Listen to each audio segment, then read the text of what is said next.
students, welcome again to my YouTube channel Baroot English Hub. This is Rajni. Dear students, in this lecture we are going to discuss movable and immovable organs of speech. देखिए students, इससे पहले हम movable and immovable organs of speech को पढ़े।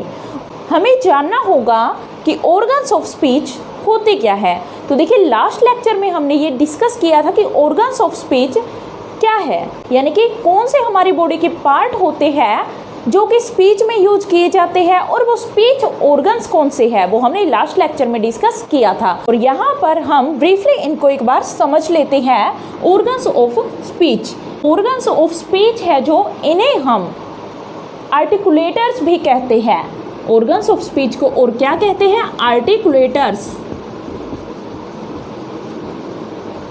Articulators.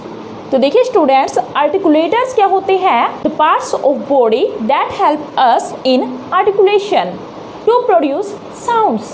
वे part हमारी body के जो हमें कोई भी साउंड प्रोड्यूस करने में और उसको आर्टिकुलेट करने में, यानी कि उसका उच्चारण करने में हमारी हेल्प करते हैं, उन सभी पार्ट्स को हम कहते हैं ऑर्गन्स ऑफ स्पीच, जो बोलने में हमारी मदद करते हैं, जिनके थ्रू हम कुछ ना कुछ बोलते हैं, तो उन्हें ही हम कहते हैं ऑर्गन्स ऑफ स्पीच।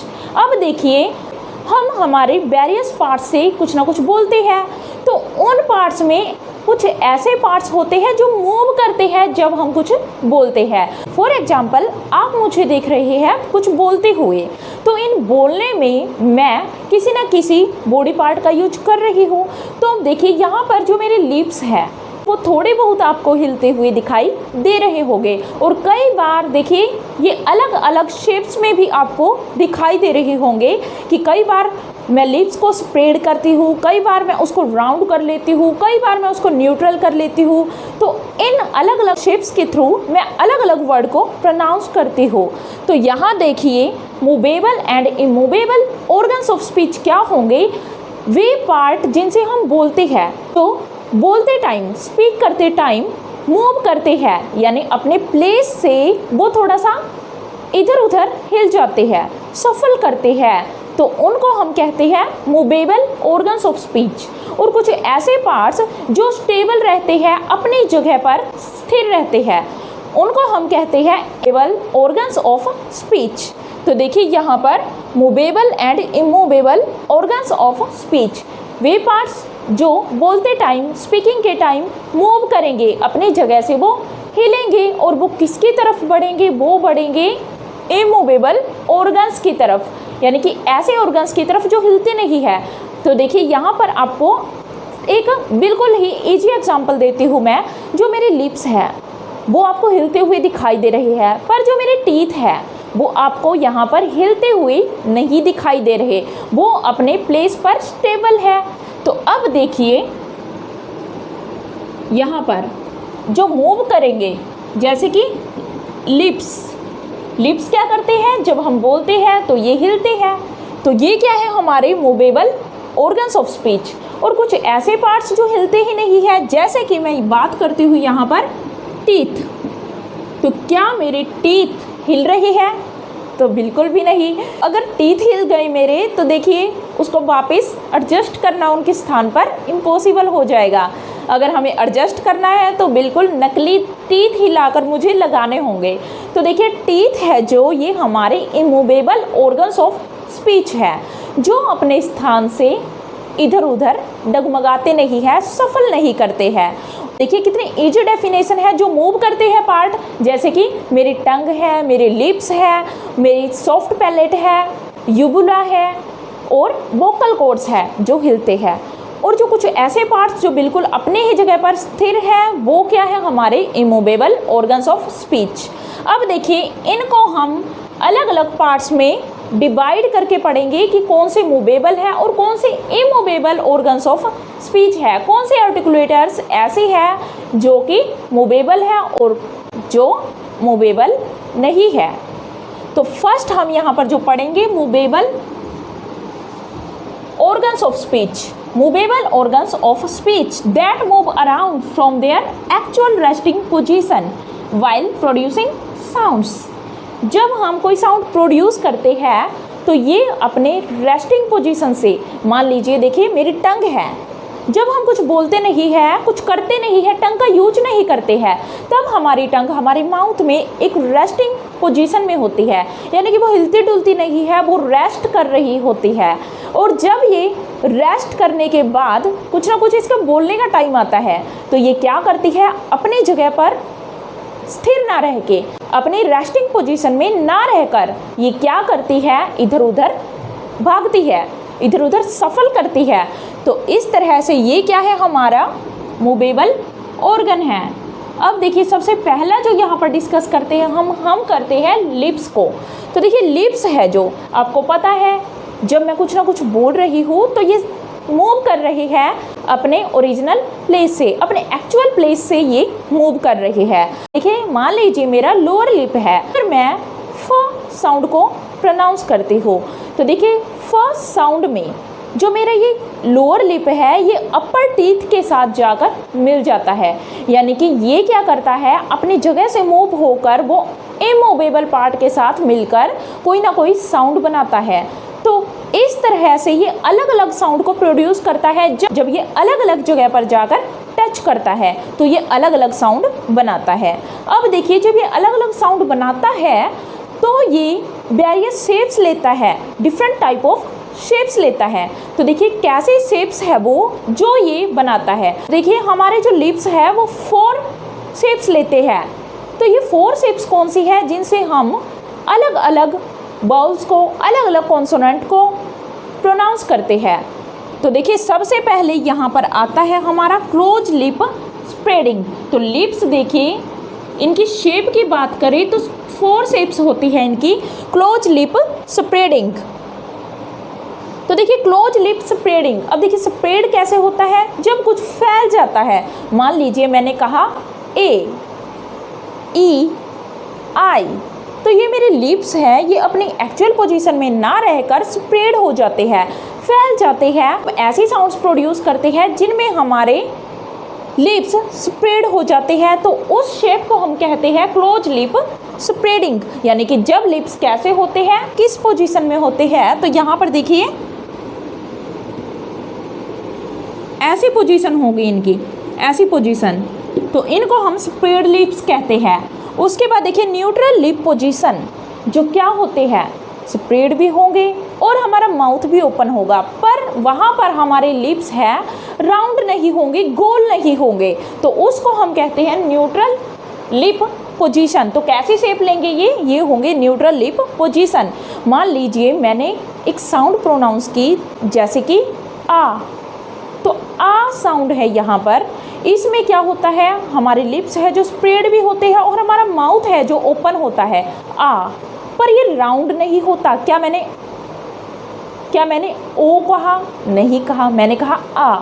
तो जो हमारे लिप्स है वो कैसे होंगे, वो देखिए ओपन माउथ होगा हमारा और ये ऊपर की तरफ जाएंगे, तो इनको हम कहते हैं न्यूट्रल लिप पोजीशन। देखिए यहाँ पर अगर बात करें तो कुछ साउंड्स मैं आपको बताती हूँ। फॉर एग्जांपल ए ई आई, ए ई आई, और मैंने कहा आ, तो ये कैसी शेप है, तो ये न्यूट्रल लिप पोजीशन है जिसमें हम डबल ए आ इसका यूज़ करते हैं।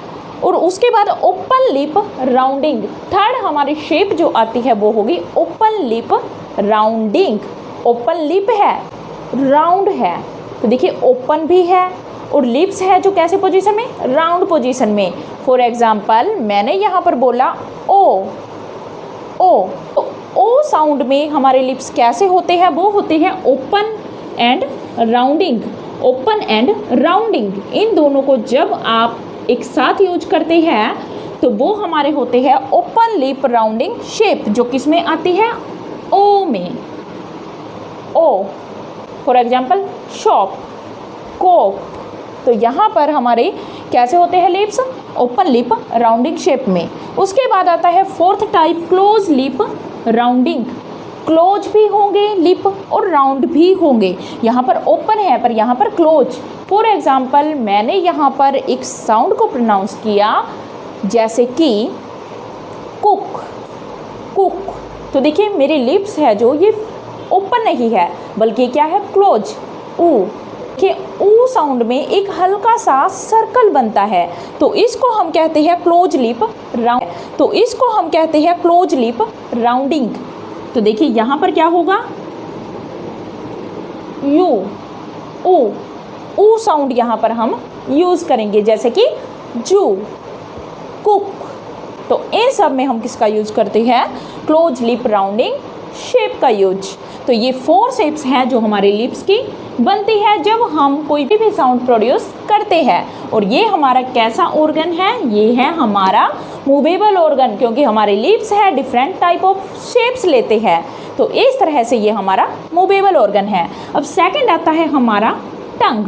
अब टंग देखिए, हमारी जीभ है, जो जीभ क्या करती है, यहाँ वहाँ हिलती है, और ये माउथ के अंदर ही, कभी ये माउथ के अंदर जाती है, कभी ये बाहर आती है। जैसे कि ट साउंड जब हम बनाते हैं, ट साउंड में ये क्या करती है, हमारी टीथ रिज से जाकर लगती है, उसको टच करती है, और वो भी हमारी बोलने में मदद करती है। अपने रेस्टिंग प्लेस से, रेस्टिंग पोजीशन से वो मूव करती है। तो टंग भी कैसा हुआ, हमारा कैसा ऑर्गन हुआ, वो हुआ हमारा movable organ of speech.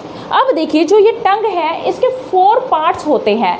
Lips की हमने 4 शेप्स की है, और टंग के हम 4 पार्ट्स करेंगे जो अलग अलग पार्ट्स से मिलकर, किनके पार्ट्स, इमूवेबल ऑर्गन्स के पार्ट्स से मिलकर, यानी जब ये अलग अलग इमूवेबल ऑर्गन्स से मिलकर कुछ ना कुछ साउंड प्रोड्यूस करते हैं। तो इसके लिए जो टंग है हमारे, इसके डिफरेंट पार्ट्स का यूज किया जाता है। मान लीजिए ये है एक टंग, तो देखिए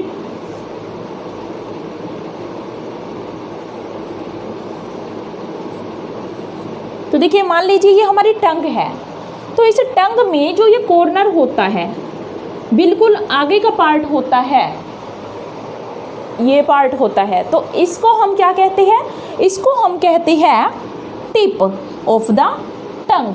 तो tip of the tongue, tip कौन सी होती है, जो सबसे आगे का पार्ट है, ये पार्ट, तो इसको हम कहते हैं टिप ऑफ द टंग। तो ये हुई टिप। उसके बाद क्या आता है हमारा ब्लेड ऑफ द टंग। तो देखिए ये किसके अगेंस्ट होती है, अगेंस्ट द टीथ रिज। तो देखिए टीथ रिज कहाँ है, जो हमारे टीथ है इसके पीछे, हार्ड पैलेट एंड टीथ के बिल्कुल मिडल में, बिल्कुल बीच में एक पार्ट होता है जो थोड़ा हार्ड सा होता है, जिसको आप सिर्फ टंग लगाकर महसूस कर सकते हैं, या फिर अपने फिंगर लगाकर भी उसे महसूस कर सकते हैं। तो देखिए जब आप अपने टंग को टीथ के पीछे के पार्ट्स पर लगाओगे तो वहाँ पर आपको एक हार्ड सा पार्ट मिलेगा, और वो पार्ट हमारा होता है टीथ रिज। तो देखिए जो ये ब्लेड ऑफ टंग है, यहाँ पर होती है ब्लेड ऑफ टंग, तो इसको हम ब्लेड ऑफ टंग कहते हैं, जो बिल्कुल किसके अपोजिट होती है। तो यहाँ पर देखिए मान लीजिए ये हमारे क्या है, टीथ, तो टीथ से ऐसे क्या है, ये हमारी हार्ड पैलेट है, हार्ड पैलेट है ये। तो हार्ड पैलेट से पहले यहाँ पर एक हार्ड सा पार्ट होता है यहाँ पर, तो इसको हम कहते हैं टीथ रिज। और जो टीथ रिज के बिल्कुल सामने का पार्ट होता है हमारी टंग का, उसको हम कहते हैं ब्लेड ऑफ द टंग। तो क्या होता है वो ब्लेड ऑफ द टंग के दांत के जो पीछे का पार्ट है, उसके जो बिल्कुल सीध में आपको पार्ट मिलता है, वो होता है हमारी जीभ का ब्लेड ऑफ द टंग। तो इससे भी कुछ ना कुछ साउंड बनती है। उसके बाद आता है फ्रंट ऑफ द टंग। अब देखिए ये क्या है, हमारा फ्रंट है, यहाँ से ये सारा हमारा फ्रंट है। और ये कहाँ होता है, ये जो हमारी हार्ड पैलेट है उसके बिल्कुल सामने का पार्ट होता है, जिसको हम क्या कहते हैं, जिसको हम कहते हैं फ्रंट ऑफ द टंग, यानी जीभ का बिल्कुल अग्रभाग, फ्रंट। उसके बाद आता है हमारा बैक ऑफ टंग। अब ये बैक ऑफ टंग कहाँ होता है, तो देखिए ये हार्ड पैलेट है, जो हमारा कुछ कर्व्ड पार्ट होता है, ये यहाँ पर जो पार्ट होता है हमारे माउथ का ऊपर का, जिसको हम रूफ ऑफ द माउथ भी कहते हैं। तो ये हमारी हार्ड पैलेट है। और जो यहाँ पर है ये क्या होती है, हमारी सॉफ्ट पैलेट। क्या होगा, ये हमारी सॉफ्ट पैलेट। और सॉफ्ट पैलेट के सामने का जो पार्ट होता है उसको हम कहते हैं बैक ऑफ द टंग। तो यहाँ पर बैक होती है, यानी कि हमारी जीभ है जो उसका बिल्कुल अंदर की साइड जाता हुआ पार्ट है, जो हमारी सॉफ्ट पैलेट है अंदर, उसके बिल्कुल नीचे उसके सामने का पार्ट होता है ये बैक ऑफ द टंग। तो देखिए टंग के कितने पार्ट हुए, 4 पार्ट्स हुए। फर्स्ट पार्ट हुआ इसका टिप, जो बिल्कुल आगे का भाग है। टिप से थोड़ा सा आगे चलकर जो हमारा टीथ रिज के सामने का भाग है उसको हम कहते हैं ब्लेड ऑफ द टंग। और फिर क्या होता है, ब्लेड के बाद आता है हमारा फ्रंट ऑफ द टंग, जो हार्ड पैलेट के बिल्कुल सामने का भाग है। और जो हमारा लास्ट का भाग है सॉफ्ट पैलेट के सामने का, उसको हम कहते हैं रूट ऑफ द टंग, या उसी को हम कह देते हैं बैक ऑफ द टंग। तो ये एग्जाम में डायरेक्ट क्वेश्चन आपसे पूछे जाते हैं जब भी डिफिकल्ट लेवल में कोई क्वेश्चन आता है। उसके बाद देखिए ये टंग हुई, और टंग के बाद थर्ड पार्ट है जो हमारा, ये कौन से ऑर्गन्स चल रहे हैं, हमारे मूवेबल ऑर्गन्स। तो सॉफ्ट पैलेट इसका थर्ड पार्ट है जो मूव करता है। अब देखिए सॉफ्ट पैलेट क्या है, अभी मैंने बताया जो हमारी रूफ ऑफ द माउथ है, यानी कि जो हमारा ऊपर का जबड़ा है सारा। तो ये ऊपर का जो पार्ट है हमारे माउथ का, जो कि आप टीथ के पीछे इसको महसूस कर सकते हैं। तो इसके बाद जो यहाँ पर पार्ट है जो गले से, ग्लोटिस से बाद में आता है यहाँ पर बिल्कुल, तो इसको हम कहते हैं सॉफ्ट पैलेट। अब सॉफ्ट पैलेट है जो, इसका भी एक रोल है।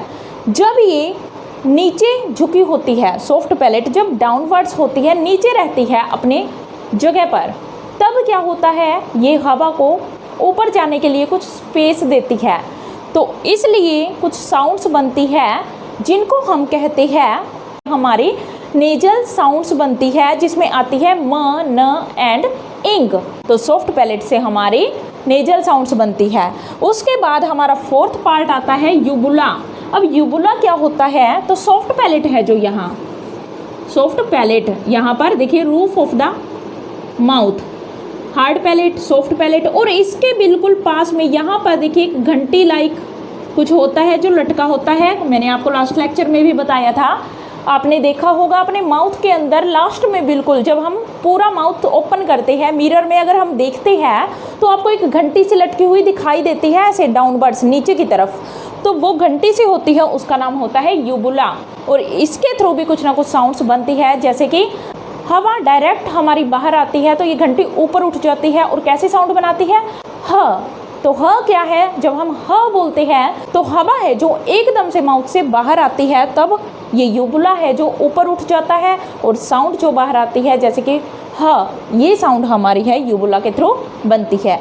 उसके बाद आता है फिफ्थ वोकल कॉर्ड्स, जो कि मूवेबल ऑर्गन्स का लास्ट पार्ट है वोकल कॉर्ड्स। अब देखिए यूबुला है जो, यूबुला से ऐसे जब माउथ के अंदर जाते हैं तो हमारी नेक है, आपको पता है जो ये हमारा कुछ उठा हुआ सा पार्ट होता है लैरिंग्स।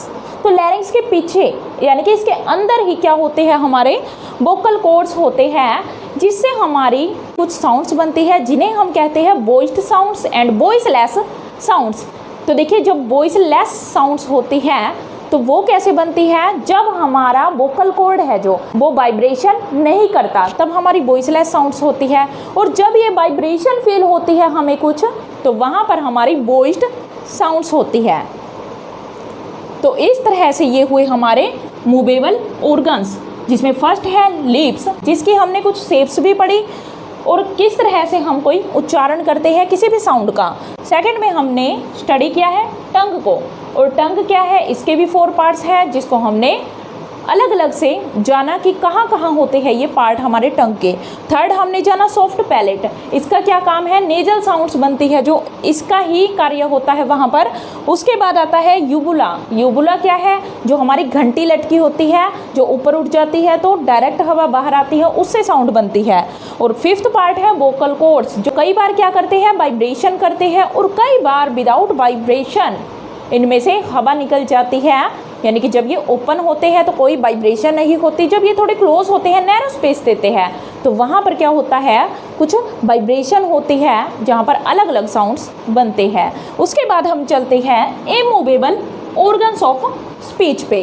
अब ये इमूवेबल ऑर्गन्स ऑफ स्पीच क्या है, द ऑर्गन्स दैट डोंट सफल फ्रॉम इट्स प्लेस यानी कि जब ऑर्गन्स अपने एक निश्चित स्थान से हिलते डुलते नहीं है तो उसको हम कहते हैं immovable organs of speech. For example teeth.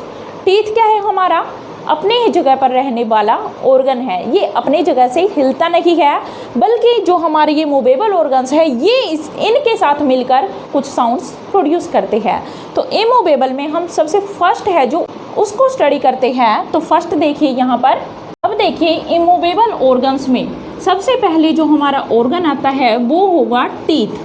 तो देखिए टीथ हमने बार बार डिस्कस किया है कि टीथ एक ऐसा पार्ट है जो अपने प्लेस पर ही स्टेबल रहता है, यानी कि अपनी जगह पर ही वो स्थिर रहता है, यहाँ से वो हिलता डुलता नहीं है, ये मूव नहीं करता। टीथ अपनी जगह पर ही रहते हैं।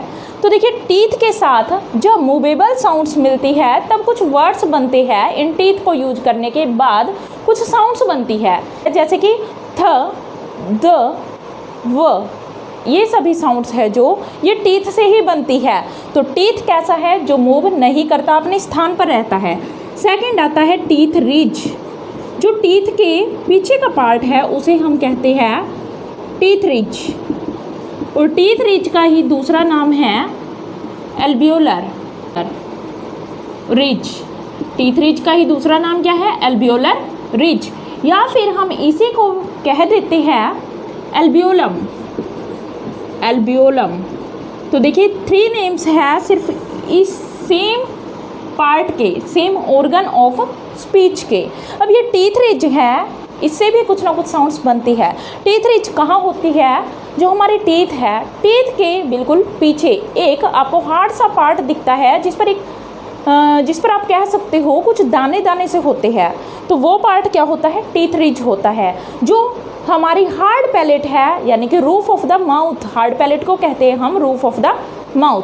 तो रूफ ऑफ द माउथ है जो हार्ड पैलेट है, हार्ड पैलेट से बिल्कुल पहले का पार्ट है। तो ये क्या है? हार्ड पैलेट से बिल्कुल पहले का पार्ट। कब आता है ये? Before the hard palate. उसके बाद देखिए इससे हम साउंड्स बनाते हैं जो, जैसे कि ट साउंड है। ट, जो हमारा ट साउंड में जो हमारी टंग है, जीभ है, वो जाकर जिस पार्ट को टच करती है, ऑर्गन को टच करती है, वो क्या होता है? हमारा टीथ रिज होता है। तो देखिए ट बोलकर देखिए आप, वहाँ पर हमारी जो जीभ है थोड़ा सा मुड़ने के बाद, राउंड होने के बाद वो कहाँ जाकर लगती है? टीथ रिज पर। तो ये क्या है? हमारा टीथ रिज होता है जो हार्ड पैलेट से पहले का पार्ट है, टीथ रिज। उसके बाद थर्ड पार्ट हमारा खुद ही कौन सा होता है? Hard palate. आपको एक चीज़ यहाँ से याद रखनी है, अगर आपको याद नहीं आते इमूवेबल ऑर्गन्स तो आप क्या करेंगे? रूफ ऑफ द माउथ है जो, रूफ ऑफ द माउथ, इसके जितने भी ऑर्गन्स हैं, सॉफ्ट पैलेट, यूबुला, इनको छोड़कर, सॉफ्ट पैलेट छोड़ दीजिए, इनको छोड़कर ये सारे पार्ट क्या होते हैं? ज़्यादातर part roof of the mouth के ज़्यादातर पार्ट हमारे इमूवेबल ऑर्गन्स होते हैं। तो देखिए हार्ड पैलेट है जो, ये आपको मैंने बताया कहाँ होती है, जो ये कर्व्ड पार्ट है हमारे माउथ का, यहाँ पर टीथ लगा लीजिए, अपर टीथ, जो ये अपर टीथ है, अपर टीथ के ऐसे जो हमारा पार्ट होता है, ये गोलाई का पार्ट है जो कर्व किया हुआ पार्ट है, मुड़ा हुआ पार्ट। तो इसका जो ये बीच का पार्ट है इसको हम हार्ड पैलेट कहते हैं। कुछ हार्ड सा लगता है आप जब उसको टंग लगाकर टच करते हैं, तो इसी को हम कहते हैं हार्ड पैलेट। तो ये भी हमारा क्या है? इमूवेबल पार्ट है। क्या हमारी हार्ड पैलेट मूव करती है अपनी जगह से? नहीं। हमारे ऊपर का पार्ट होता है ये मूव नहीं करता, ये ऐसे का ऐसे अपनी जगह पर रहता है। और उसके बाद आता है हमारा हार्ड पैलेट के बाद नेजल कैविटी। नेजल कैविटी, तो नेजल कैविटी क्या होती है? जो हमारे नाक के जो छिद्र होते हैं, छेद होते हैं, उन्हीं को हम क्या कहते हैं? नेजल कैविटी कहते हैं। तो देखिए सॉफ्ट पैलेट का इसमें सबसे बड़ा रोल होता है। जो ये सॉफ्ट पैलेट यहाँ पर होती है, हमारी लास्ट में होती है माउथ के, तो यहाँ पर क्या है? इस सॉफ्ट पैलेट के साथ जब ये सॉफ्ट पैलेट क्या करती है? सॉफ्ट पैलेट जब लो होती है, जब लो होती है यानी कि नीचे होती है, तब क्या होता है? हवा पास होकर कहाँ आती है? नोज में आती है, नोज के थ्रू आती है, नेजल कैविटी के थ्रू आती है, जिससे हमारी न वाली साउंड्स बनती है, जैसे कि म, न एंड इंग, जो कि नाक से होकर हवा आती है जिनमें। और ये 3 साउंड्स कौन सी हैं? म, न एंड इंग। तो ये हमारी 3 साउंड्स हैं, नेजल कैविटी में आती है। तो इस तरह से देखिए आपने क्या जाना, मूवेबल पार्ट्स में हमारे कौन से हुए। फर्स्ट हमने किया लिप्स, सेकंड हमने किया लिप्स के बाद टंग, टंग के बाद थर्ड पार्ट हमने किया सॉफ्ट पैलेट, सॉफ्ट पैलेट, फिर हमने किया यूबुला, फिफ्थ हमने क्या किया, वो हमने किया वोकल कॉर्ड्स, जिसको हम वोकल फोल्ड्स भी कहते हैं, कॉर्ड्स या फिर फोल्ड्स भी इनको हम कहते हैं। तो 5 हमारे मूवेबल ऑर्गन्स है and 4 teeth, teeth ridge, teeth के पीछे का पार्ट, और उसके बाद पार्ट आता है हार्ड पैलेट और हमारी नेजल कैविटी। तो ये इन सब को मिलाकर ये हमारे इमूवेबल ऑर्गन्स है। तो इस तरह से हमने बिल्कुल अच्छे से जाना कि movable and immovable organs of speech and articulators किसको कहते हैं और ये होते कौन कौन से हैं। तो आई होप आपको ये लेक्चर बहुत अच्छा लगा होगा। अगर आपको चैनल पसंद आ रहा हो तो प्लीज़ ज़्यादा से ज़्यादा इस चैनल को शेयर कीजिए, लाइक कीजिए, सब्सक्राइब कीजिए एंड कमेंट भी कीजिए। अगर आप कोई नया चैप्टर करना चाहते हैं, कुछ भी अगर आपको ग्रामर पोर्शन से या फिर लिटरेचर के पोर्शन से करना है, कोई भी चैप्टर करना है किसी भी क्लास से रिलेटेड, आप कमेंट बॉक्स में कमेंट कर सकते हैं। Thank you.